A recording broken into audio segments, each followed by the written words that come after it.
Hey everybody, this is going to be my November wrap up. In November, I read 25 books. I read 9,461 pages, and my average rating was a 4.01, so it was actually a very solid reading month for me. I read a lot of fantasy this month. It was a very fantasy heavy month. I just really seemed to be in the mood for fantasy after Halloween for some reason. But there's still a few horrors in here, but not nearly as many as I normally read. So we're gonna go through these. I read Futility by Nuzo Ono, and this story is about based in Nigeria, and it's about two women. One's a Nigerian woman and one is a British woman living in Nigeria, and it is about these two women seeking revenge on each other and men in their life. And the main woman, Chia, she runs this restaurant and she lures men into her restaurant. Bad things happen to them. There's a lot of talk of demons and sacrifice, and the humor is very, very crude and very, very in your face. And I read it for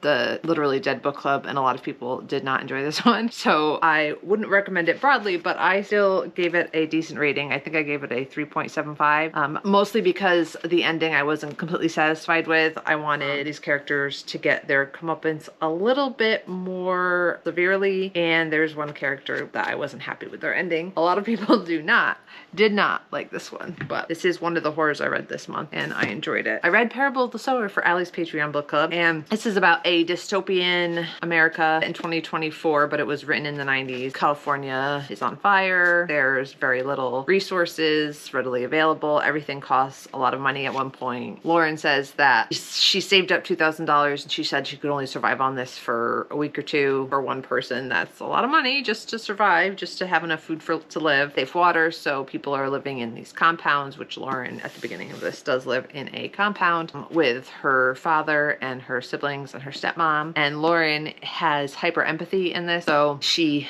can feel things as other people feel them. You know, if they get hurt or sick, she will take on those feelings, even though they're not really harming her. It feels like it's harming her, and she sees someone dies, she will lose consciousness.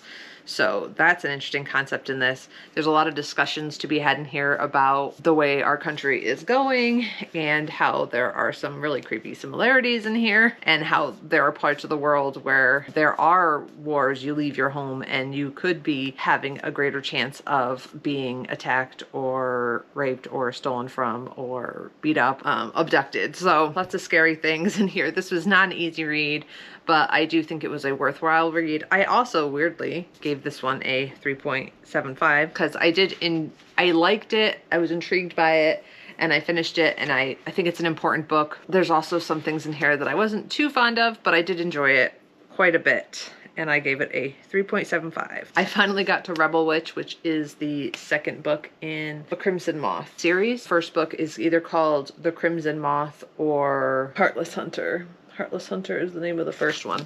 But anyways, I really enjoyed the Heartless Hunter, the first one, and I thought it was a lot of fun. It was a quick read, and I liked the chemistry between the two main characters. If you didn't know, this is a romantasy, witch hunter, witch romantasy, and in this world, the witches, they have been killed off or run out of the country, and non-magic users are now in power, and the witches that do exist in this country still are in hiding. And in order for them to use their magic in this world, they need to use blood. So they're blood witches, and when they carve blood out of themselves, because mostly they use their own blood, they do need to cut themselves, and then it leaves this silver scar. So that's how they recognize the witches. And our main character in this book is a witch, but she is in hiding, and she's trying to rescue witches that are detained or questioned or in danger of being burnt, because they murder these witches very brutally. They light them up on a pier. And there is the male main character who is a witch hunter, and he killed some of the witches that were in power, and he's revered among the witch hunters, and he basically tries to get her to they basically fake date each other to try to get information out of the other one without thinking that the other one knows who they really are. Rune is the girl's name, and Rune is in hiding, and she poses as this society lady. Gideon pretends to court her to get her naked, basically, and check her for scars. Anyway, this is the second one, and I liked it, but I didn't like it quite as much as the first one, but I still liked it. I liked the ending. I thought it was pretty satisfying, and I gave it 4 stars. I got to Brimstone this month, which is another romantasy. Big romantasy month for me, sort of, kind of. And this is the second book in the, what's the series called? I never know what the series, Fae and Alchemy series. And the first one is, of course, is Quicksilver. And I loved Quicksilver. I gave it 5 stars. And I also gave this 5 stars. I really, really liked it. I love Carrion. He is such a fun character. He is not the main male character, if you didn't know. He is a friend of Ceres. He's a friend of Ceres, which is our main female character. And they previously were involved, and they are together in this book. Even though they're not together, they're friends. They're in the same place. He's just so funny, and I love him. And I'm interested to see where his character goes. And I'm interested to see what happens next. And yeah, I loved it. I gave it 5 stars. I liked it just as much as I liked Quicksilver. And Quicksilver, I don't think I have it right here readily available. It's somewhere. Anyway, if you didn't know, that is a romantasy, and it follows Ceres, who lives in this world where, as far as we know, there was magic once, but there isn't anymore. And there's very limited water. It's a very dry, arid, deserty place, and water is rationed. And she lives in the, I think it's called the Third, which is the poorest part of the world, and they can't leave or go anywhere else. And they're highly controlled. They will control the population. They will sterilize them and make sure that they aren't breeding too much. And everybody there barely has enough water to survive. And she is a rebel, and she goes into places she's not supposed to go to get resources for her and her brother. And she is caught. And then she ends up pulling a magical sword from this silver substance, and it turns into liquid. And then Kingfisher comes out, and he's our main male love interest. And he pulls her into some new realm, and she's this alchemist, metal worker lady, and she learns all about her powers. And in that world there is magic, there's fae, and there's some other creatures in there. There's a cute white fox, and yeah, I just think it's a lot of fun. I flew through the first one, randomly started it on KU one day last year, and then I picked this one up when it came out. I did get the soft cover from Blackwell's because I wanted it to match my I mean, it's different because this is traditionally published, but I wanted a soft cover paperback like my original one, so that's why I got that. Anyways, you don't care. I read The Everlasting pretty recently. I have this from the library. I need to get this back today after I finish up this wrap up. But anyways, this is following Owen and Una, and Owen is he's a scholar, reporter, what do you call those people? And he writes, historian. That's what you call him. He's a historian, and he wants to write a book about Una, who is a legend in this world. And she is a legend for keeping the empire, is we calling it empire queen? Allowing the queen to conquer some lands and unite this land. So there's no more wars and there's peace, and Una Everlasting is supposed to have been the person who helped bring that about, and she has this whole legend surrounding her, and he wants to research and write about that. For reasons, he ends up getting sent back through time, meeting her, and he is supposed to bring her to the castle to be killed, to be a sacrifice, and to create an enemy. And so the queen gets what she wants, basically. And so in the first bit we see him traveling back, he meets her, and of course they fall in love, and he doesn't want her to die, and then there's lots of time travel and time loopage and stuff. And that part at the beginning was it took me a little while to get into. This is a slow one, in my opinion. It's one that you want to kind of sink into, let the love and the fantasy and the prose wash over you and enjoy. I loved it in the end. I loved their relationship together, and it was so sweet. And there are some quotes in here that I really, really loved, and I ended up giving this 5 stars. And this is a grower, I said, not a shower. It was not a 5-star in the beginning for me. It was one that I had to, like I said, kind of like sink into, get into a hot tub. You just gotta like take it easy and just sink down into it and enjoy it. But I love this one. See, I read Wild Dark Shore by Charlotte McConaughey. I don't know which. And this one I've been putting off for a while, but since the Goodreads Choice Award nominees came out, I figured I'd read a few of those that I hadn't gotten to yet. And this is about an island. It's very isolated. There's nobody on this island except for this family. There was once researchers on this island, but now everyone has left because of climate change, and the island's not going to be inhabitable for much longer. And also on this island is a seed bank, which holds seeds of the world's species that are slowly going extinct and other species and in this world, so that if things happen, they will be able to replant and revive some of these species for the survival of the human race. And that's all going on in the background of a mystery of this woman who ends up coming to the island, washing up ashore. She's all cut up and injured, and they nurse her back to health, and it's a mystery of why she's there, who she is. The family, it consists of 3 kids, 2 teenagers, and a younger child. I think it's a boy. Who's the man? I don't know. Mr. Salt. He's the salt man. Dominic, right? Yes, Dominic. So Dominic is the father. It's the Salt family.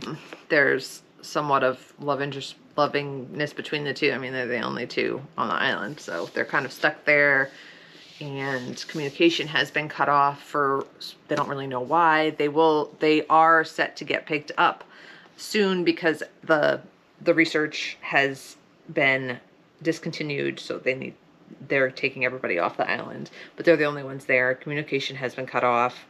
She's injured, but she is recovering. And the family is also dealing with grieving for Dominic's wife, who had passed away when their youngest was born during childbirth, I think. It is sad. If you have lost someone recently, this might be a tough one for you, because they're definitely dealing with a lot. And on the island, there's also all these like cool species of animals. There's elephant seals, and there's penguins, and there's this birds that lay eggs, and there's Charlotte McConaughey does that wonderfully, where she pairs conservation with literary thriller, mystery type books. I really enjoyed Once There Were Wolves, I believe it is called, and I have not read Migrations yet, but I did really enjoy this one.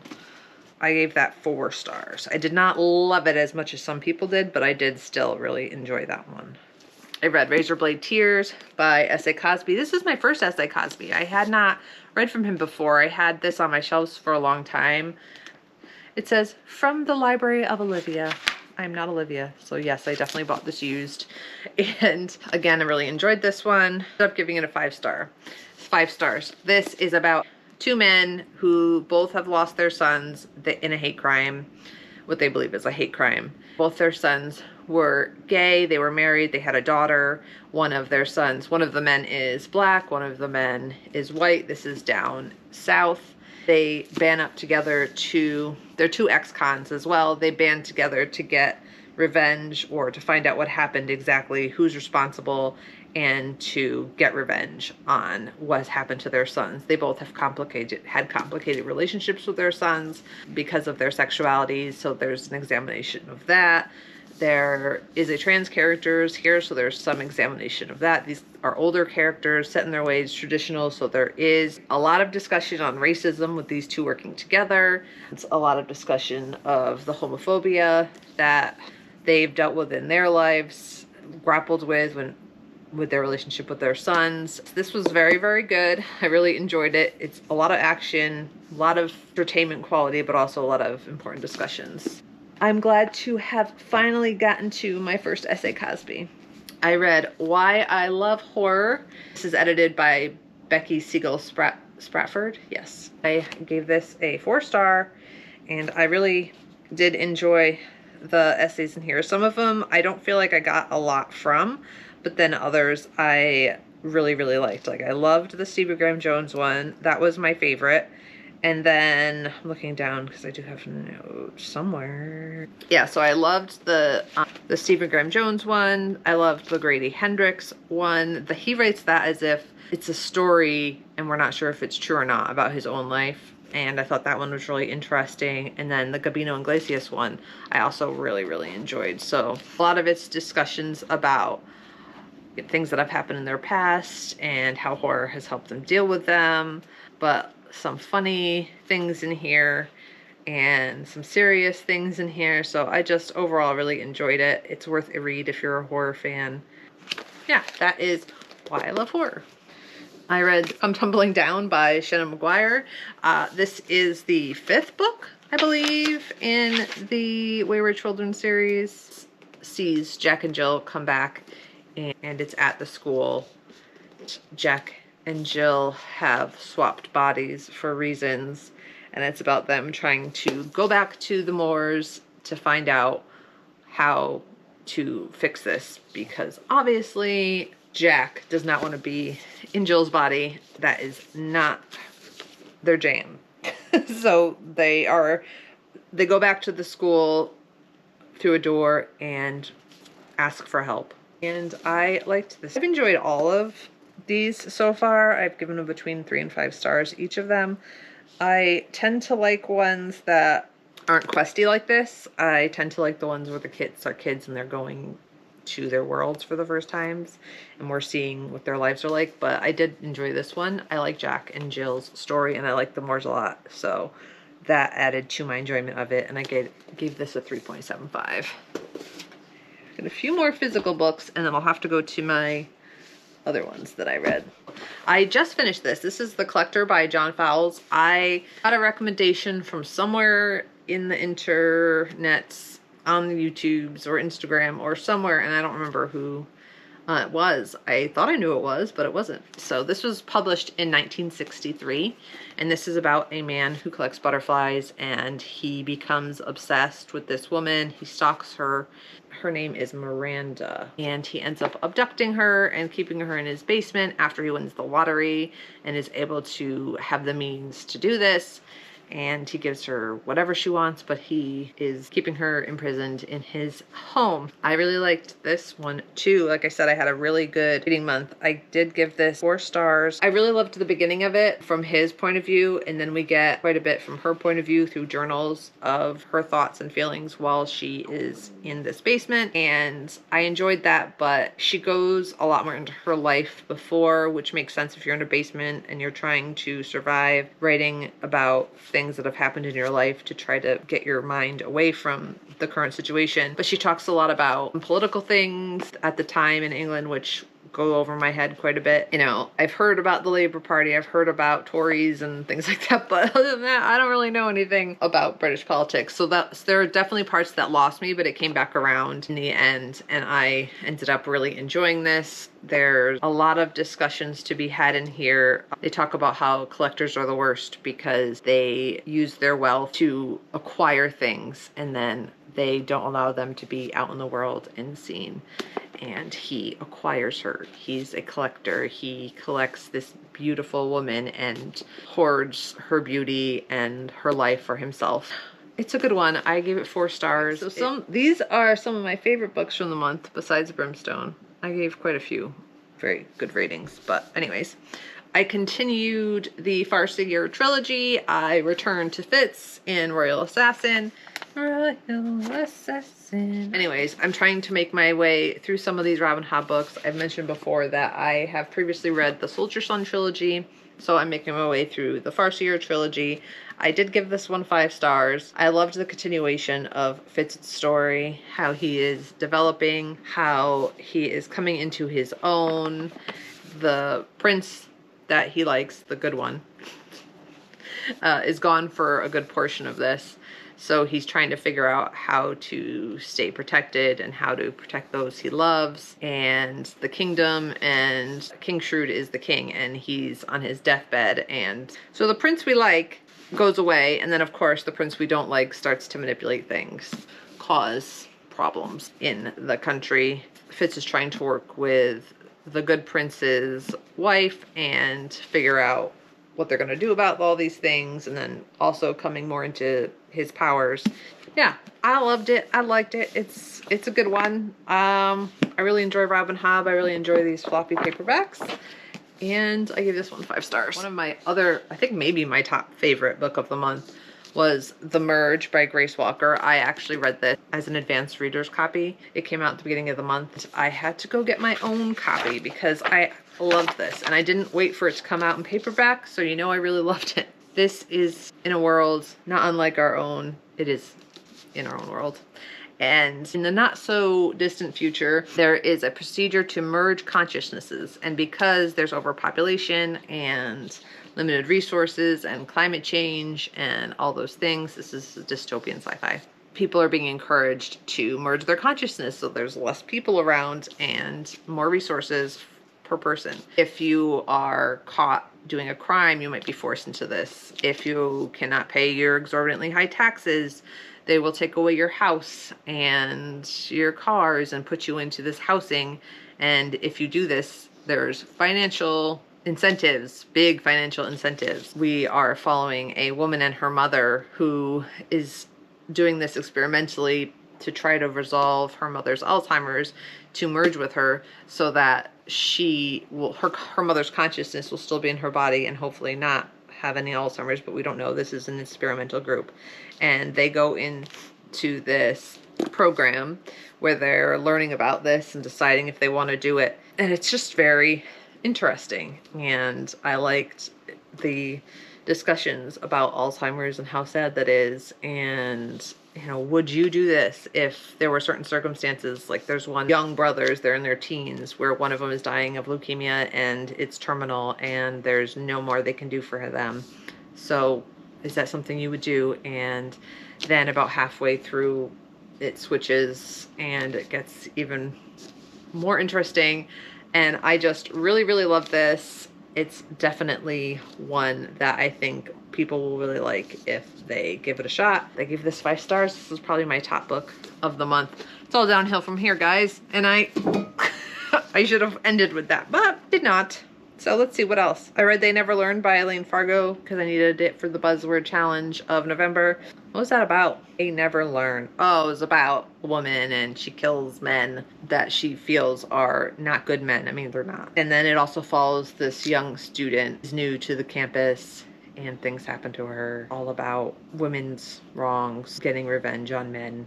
I gave it a 3.5. I think if I had read it 5 years ago when it came out, I would have liked it a lot more, but I've just read a lot of similar things recently or in the last few years, so I still liked it. I read Brigands and Bread Knives, and that I also gave a 3.5. This is Travis Baldry's second book, third book, but second in the series since one of them was a prequel. It's complicated. Travis Baldry. So I don't have this physically. I got it on Libby. But we've got the first one, Legends and Lattes, which I gave 5 stars.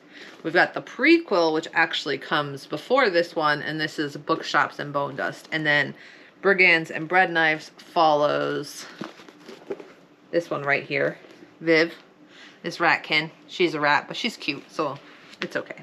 Anyway, Fern has a bit of a midlife crisis. She's getting older. She's got a little silver in her fur, and she's not feeling fulfilled by her bookshop so much anymore. So she ends up going to Viv's town where the coffee shop is. She was gonna open up a bookshop there. It's gonna go good with the coffee shop right next door, and they're gonna work together. But then Fern gets drunk and passes out in a, what do you call those things? Carriage? And wakes up and she's on this adventure with an elf, and she decides to travel with them for a while to see if she can revigorate her love for her current life or find something that she is passionate about. I really enjoyed it. It was cute. I liked it. I did not like it as much as Legends and Lattes. I think my ratings for these have been between 4 and 5. And I ended up giving Brigands and Bread Knives a 3.5. I've enjoyed all of them. I think they've all been fun. Oh, Perfume. I read a couple of really old ones this month. This one isn't as old. This one's from 1985. And this is a story about a man, Granlouis. That's his name. We're just gonna call him Gren. Is that not cool of me? Anyways, it is about a man. Well, first in the beginning of the story, he's a baby. He's born in basically a gutter in the trash. And this is London, and when it's olden times, stinky, nasty, you know, place to be. And his mother throws him away, doesn't want anything to do with him. She's had a couple babies before and left him for dead. So she's actually shipped off to prison because she is endangering this child. They try to find a wet nurse to take care of him. Nobody wants anything to do with him. They say they don't know why. They just don't like the baby. He's just, something about him is off-putting, bad vibe. They keep switching wet nurses and nobody wants anything to do with him. So he ends up in a convent and grows up there. And one of the wet nurses says, this baby has no scent. He doesn't smell like anything, and it's off-putting, and I don't like it. He ends up in a convent, grows up there, and then works in this blacksmith's place and ends up being sold later on. Anyway, he is a sociopath. The only thing in his life that he cares about is smells, the scent of things. He has an extraordinary sense of smell where he could know who's in the next room just by their smell and if he had met them before. And he is after the most beautiful smells in the world. One day he smells this smell and he's like, oh my God, this smell is the most beautiful, wondrous smell in the whole world. And he doesn't really have any feelings. He's never happy, sad, anything. He's just kind of living his life, doing his thing. And all he cares about are these scents. So he smells this smell, he follows the smell, and it's this woman peeling peaches or nectarines or something. He's just so obsessed with creating this smell and bottling this smell, learning perfuming. He becomes a perfumer, starts to try to become a perfumer. He wants to learn how to bottle these smells. And in the end, he ends up killing a bunch of people, and it goes a bit crazy. It's a very unique book. It's a bit slow. It was a bit hard to get into, but I ended up really, really enjoying it. It's very different than anything I've read before, and I ended up giving it 4 stars, and I do think it's worth reading, but it's one you probably want to take a little bit slower. I don't think it's a book to be read on a timeline or anything like that. Because his life is interesting, but if you're looking for like a serial killer story, most of those things happen at the very end. So it's mostly about his life and why he wants to do this. And the ending's wild, and I loved it. I read The End by Adam Costco. This was an arc that I got. This came out at the beginning of December. I wrote an actual review for this, so I might go on and check that out because it might be easier than trying to remember everything that I said. So this follows Eli and Celine. They go off to try to refresh. Celine ends up dying under mysterious circumstances. And the crux of the story is him dealing with the grief of losing his partner and also trying to uncover what happened. There's also a cult involved. It's a very existential crisis, about what happens after we die, after someone passes away and we have to deal with their grief. It reminded me a bit of Ghost Eaters and the Da Vinci Code in some ways. It feels very episodic, like it could be a mini-series or something like that. Let's see, I ended up giving it 4.25 stars. I really enjoyed it. Let's see, my review is actually pretty long. It says, what first drew me to this book was the cover. I mean, it's delightfully creepy and makes you want to open up the book and see what it has in store. Inside is a multifaceted, genre-bendy grief horror. It examines the feelings we have after losing someone and what we would do to feel connected to them. It asks the question of what comes after death. Should that question be answered? Is it for us to know? I read Gideon the 9th. I still have to get to Harrow. I actually have it. Gideon, I had to return to the library. My thoughts on Gideon. Gideon is a space, sci-fi,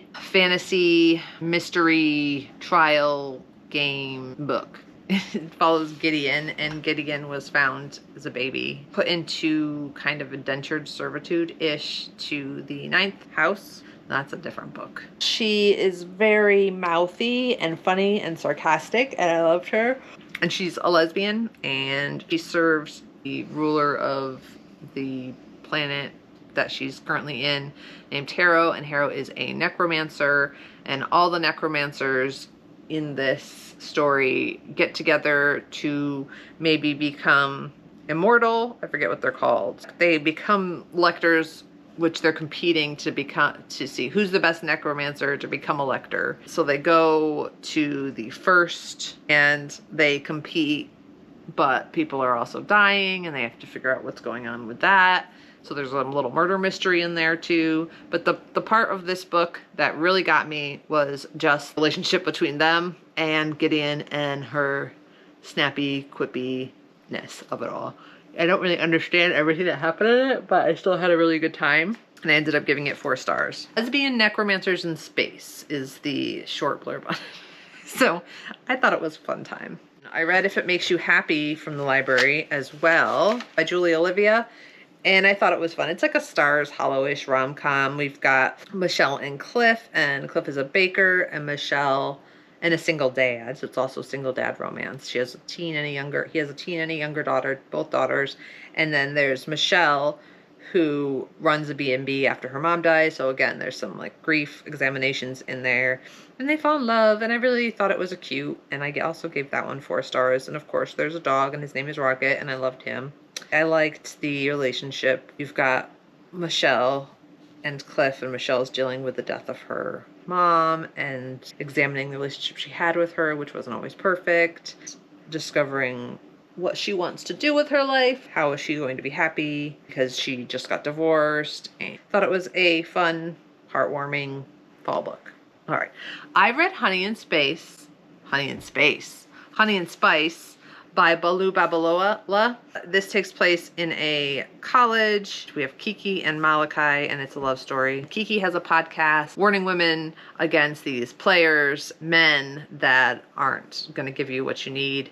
And she talks about Malachi. She calls him out. They end up fake dating each other to save their reputations, fake dating each other, and of course then they fall in love. I liked it. I gave it 3.5 stars. People seem to really love Honey and Spice. I didn't love it as much as some others did, but I still really liked it. I thought it was fun. I'm getting tired now, guys. How many more do I have left? Ooh, yeah. I read My Name Isn't Paul in an arc. This is by Drew Huff. It is by the same person who wrote Landlocked and Foreskin. It is just as weird. We follow Paul, who is a mirror person. They're sort of bug that lay their brood when they go into heat in someone's body, and then those little bug babies eat the person from the inside out, and then they take over someone else's body. So the mirror person lives inside of... No, that's not true. The mirror person takes the identity of humans, but they construct the body, I believe. And they also eat people. So we follow Paul, who is a mirror person, and he has moral dilemmas about what he is. He's a cosmic horror. Weird, but I really liked it. I can't remember what exactly I liked about it, though. Let me see. I liked learning more about the mirror people.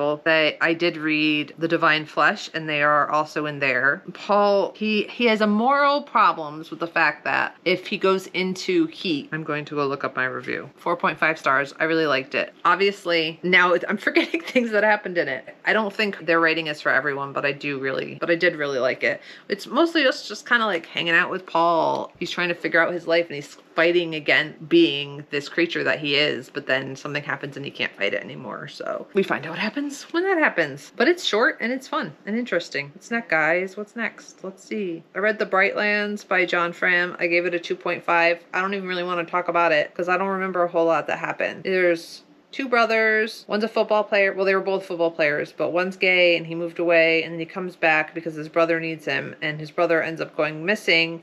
And then there's a bunch of culty stuff going on, a lot of corrupt policemen, corrupt men in this cult, and you find out what happens with that, but then there's also like some possible supernatural thing going on. But anyways, I only gave it a 2.5. It was entertaining enough to get a 2.5, but the ending, I feel like it just tried to do too much. I read The Son of Morning as an arc, and that is by Akwaeke Emezi. All you need to know is it is a love story between this woman named Galilee, and who comes from a mysterious background. She was isolated a lot when she was a child. She doesn't know what her background is, really, like who her parents actually were, and Lucifer. So I liked it. I gave it 4 stars. This is taking me forever. Let's see what else. I read The Mad Wife. I've got 3 more left.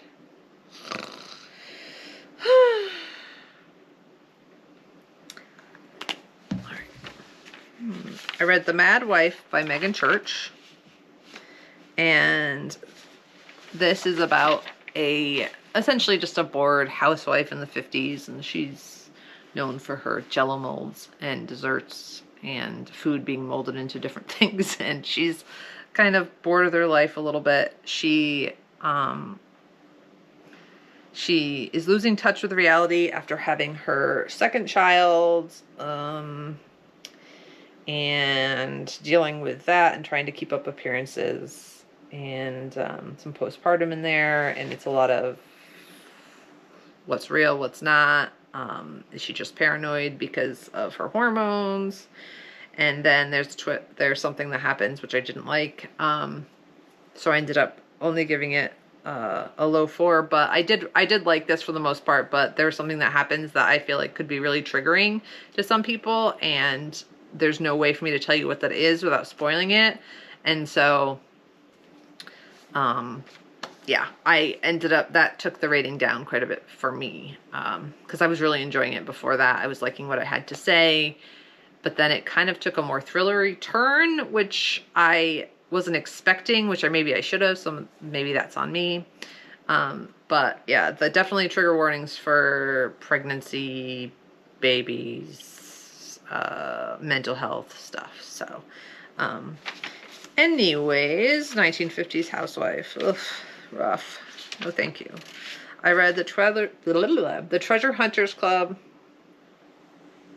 at the end of the month. I read the Treasure Hunters Club at the beginning of the month by Tom Ryan for the Literally Dead Book Club from October, but I finished it in November, and that is an ensemble cast of people from the past and present looking for a lost treasure, possibly solving a murder, and we follow mostly Dandy, who is like this cute Nancy Drew type teenager trying to figure out what happened. And I really loved the first chapter, but then it kept going downhill bit by bit. It's definitely more of a thriller than like a treasure hunting story, and I ended up giving it 3 stars. And then I think the last one is The Half King. I read The Half King by Melissa Landers, and I think this is one of the first books I read of the month, and I don't remember a ton. This one's also a family romance. Family romance. That would be interesting. Oh, yeah. No, not family romance. That's gross. Fantasy romance with Charisse? That doesn't seem like a name that would be in I don't know. That's what I have for. And Kian. And it is about, oh, now I remember. The woman in the story, the main female character, she is a second daughter, so she's supposed to be a seer. So she's in this convent for seers. And then she ends up being put on assignment to go be an advisor to the king, who is called the Half King because he is a certain son of a certain nobility. Because different nobilities in this world, different nobles have different curses put on them, and his is a certain house where at night he turns into shadow. So they call him the Half King because he lives a half life. But eventually when they come of age, like 21, the curses take over. So he will actually end up always being shadow and never being alive and a person to rule. So that's the main part of the story, and it's them trying to figure out how to possibly break these curses and yeah, they want to break the goddess's curses. And this was all put on, I'm trying to think. Yeah, I like this one. I thought it was interesting. I thought it was fun. I ended up giving it in a relationship with the devil. A steamy paranormal romance. They definitely get to it pretty quickly. I think the character development seemed a little rushed in this one. I ended up really enjoying it. Thought it was fun. I read The Mad Wife by Megan Church, and this is about essentially just a bored housewife in the 50s, and she's known for her jello molds and desserts and food being molded into different things, and she's bored of their life a little bit. She is losing touch with reality after having her second child, dealing with that and trying to keep up appearances. What's real, what's not? Is she just paranoid because of her hormones? And then there's something that happens which I didn't like, so I ended up only giving it a low 4, but I did like this for the most part. But there's something that happens that I feel like could be really triggering to some people, and there's no way for me to tell you what that is without spoiling it. And so I ended up, that took the rating down quite a bit for me. I was really enjoying it before that. I was liking what it had to say, but then it kind of took a more thrillery turn, which I wasn't expecting, which maybe I should have, so maybe that's on me. Yeah, definitely trigger warnings for pregnancy, baby, mental health stuff. So anyways, 1950s housewife. Ugh, rough. No thank you. I read The Hunter's Club at the beginning of the month by Tom Ryan for the Literally Dead Book Club from October, but I finished it in November. And that is an ensemble cast of people from the past and present looking for a lost treasure, possibly solving a murder. Follow mostly Dandy, who is like this cute Nancy Drew type teenager trying to figure out what happened. I really loved the first chapter, but then it kept going downhill bit by bit. It's definitely more of a thriller than like a treasure hunting story, and I ended up giving it 3 stars. And then I think the last one is The Half King. I read The Half King by Melissa Landers, and I think this is one of the first books I read of the month, and I don't remember a ton. This one's also a family romance. Family romance. That would be interesting. Oh, yeah. No, not family romance. That's gross. Fantasy romance is about the woman in the story, the main female character. She is a second daughter, so she's supposed to be a seer. So she's in this convent for seers. And then she ends up being put on assignment to go be an advisor to the king, who is called the Half King because he is a certain son of a certain nobility. Because different nobilities in this world, different nobles have different curses put on them, and his is a certain house where at night he turns into shadow. So they call him the Half King because he lives a half life. But eventually, when they come of age, like 21, the curses take over, so he will actually end up always being shadow and never being alive and a person to rule. So that's the main part of the story, and it's them trying to figure out how to possibly break these curses. And I like this one. I thought it was interesting. I thought it was fun. I ended up giving a 3.75, so an above average romantasy for me. I would definitely consider reading the next one. And that's it. All right. I don't know. I have no more thoughts in my head. I've been doing this for too long. So that is my November wrap up. And I can't believe it's December. Everyone's saying that, so I have to say it too. I can't believe it's December and it's Christmassy, and I have my Christmassy stuff around. I have my ghost with his hat on so he can stay out. Anyway, thank you for watching. If you liked this, please subscribe and comment down below. I love all your comments. And yeah, thank you. Thanks for watching. Bye.